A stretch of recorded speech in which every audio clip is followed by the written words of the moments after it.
Majority of upper chamber Solons are in favor of temporarily suspending the implementation of a public utility vehicle or PUV modernization program. For some of the senators, the Department of Transportation or DOTR needs to clarify and iron out certain kinks in the program before earning their approval. Daniel Manalastas has more. Almost all senators, including Senate President Francis Escudero, signed a resolution expressing the sense of the Senate to temporarily suspend the implementation of the Public Transport Modernization Program. Instead, the senators seek a review of the program. Only Senator Risa Hontiveros did not sign off on the resolution.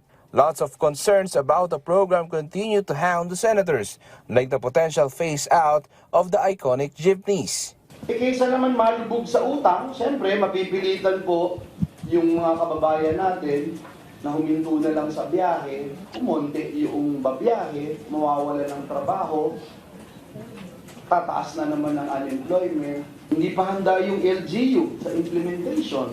Rationalization of routes, hindi pa tapos hanggang ngayon.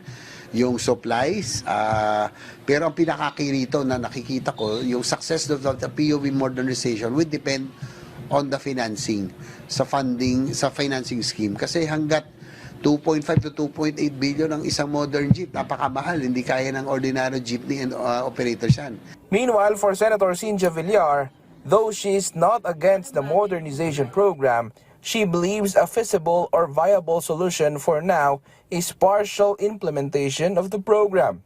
Kasi empowerment of jeepney drivers, baka mag-ano muna, yung mga ready na, baka pwede na, tapos in partial implementation. Some transport groups express sadness over the senator's resolution. Personally, ako po ay nalulungkot. Subalit, ako po ay ginagalang ko ang magigiting natin senador sa kanilang pagpasa ng isang resolusyon na para bang sa aking personal na opinion, ayaw nila ng pagbabago at mabago ang sistema ng ating transportasyon sa hanay ng jeepneys. While the DOTR earlier said, on the part naman po ng DOTR, we are preparing our answer. Rather, a letter po para mai-clarify or maisabi po natin sa ating mga buting senador yung totoong status, totoong estado po ng magandang programa natin, which is the Public Transportation Modernization Program. Daniel Manalastas from the National TV for a new and better Philippines.